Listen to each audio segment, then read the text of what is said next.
मुझे लगता है एक सोची समझी तरीके से हमारा संविधान को बदलने की कुछ छेड़छाड़ करने की संभावना है।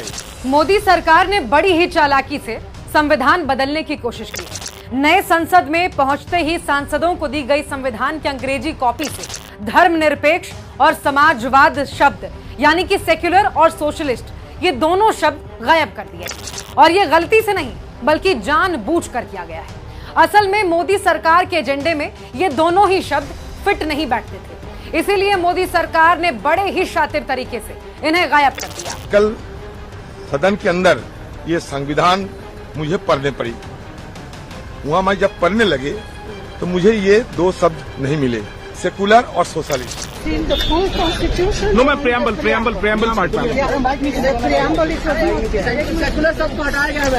1976 में इंदिरा गांधी सरकार के दौरान संविधान के 42वें संशोधन के बाद प्रस्तावना में शब्द सेक्युलर और सोशलिस्ट जोड़े गए थे। ये जो हमारे प्रियम्बल के 5 प्रियम्बल ये हमारे लिए बड़ा महत्व। उसके साथ ऑब्जेक्टिव्स क्या होते हैं? एक objective justice, equality, liberty, fraternity, ये ऑब्जेक्टिव्स। तो इसमें अगर कोई छेड़छाड़ किया जाए तो हमारे जो देश की जो बुनियाद, ये बुनियाद बड़ा कमजोर हो जाएगी। धर्मनिरपेक्षता को भारत के संविधान में जोड़ने के साथ ही नागरिकों को ये विश्वास दिलाया गया था कि उनके साथ धर्म के आधार पर कोई भेदभाव नहीं किया जाएगा। सभी व्यक्ति कानून की दृष्टि से समान होंगे और धर्म, जाति अथवा लिंग के आधार पर उनके साथ कोई भेदभाव नहीं होगा।